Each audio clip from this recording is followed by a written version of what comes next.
وسلام، إن شاء الله تكونوا بخير وعلى خير. راني جيت طليت عليكم اليوم بطبق رئيسي راح ندير هنايا المدربل تاع الباذنجان. الوغ جبت الطاجين تاعي، حطيت المراسم تاع اللحم، درت مغرفه تاع السمن وواحد المغرفه تاع زيت. نخليو هذاك السمن تاعي يذوب.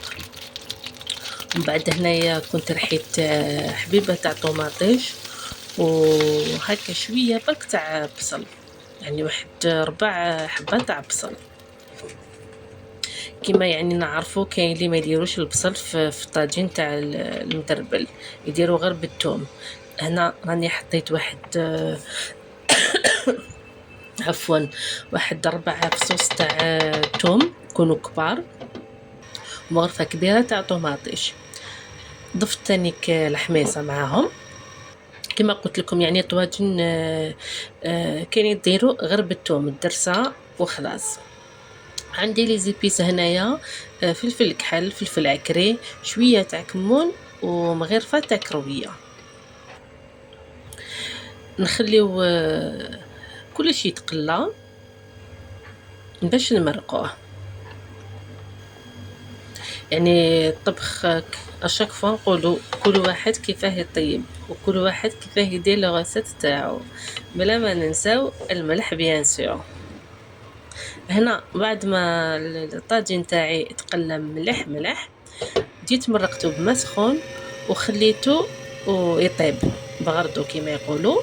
جيت لهنا الباذنجان تاعي راني قطعته.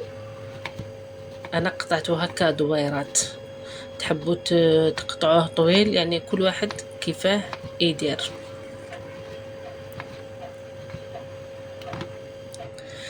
نغسلو ومن بعد نضيف عليه رشه تاع خل. يعني كي نديرو الخل في الباذنجان ما راحش يشرب لنا بزاف الزيت.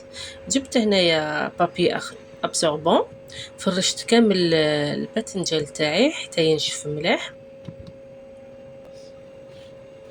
ملحته بيان سور.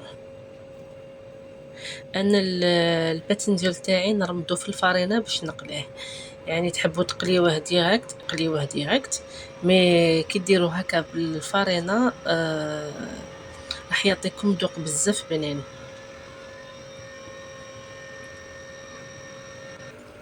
هنا الباذنجان تاعي راهو يتقلى. لاصوص تاعي راهي طابت مع اللحم. يعني كي يطيب الباذنجان وتكون يطيب اللحم تاعي نحطوه ديريكت في الطاجين تاعنا، يا ربي 5 مينوت يبقبق وخلاص. هذه هي يعني الوصفه تاعنا، ما فيهاش حاجه كبيره تمتم تندار. ان شاء الله نكون جست خفيفه عليكم. ما تنسونيش بجام وتعليق وديروا لي ابوني. وهذه هي نقول لكم يعطيكم الصحه، الى الملتقى مع وصفات جديده. نتمنى كما قلت لكم زوروا القناه وان شاء الله تابونيو فيها، يعني باش نزيد نبت اكثر واكثر. وهذا ما كان. نتلاقاو فيديو اخر. باي باي.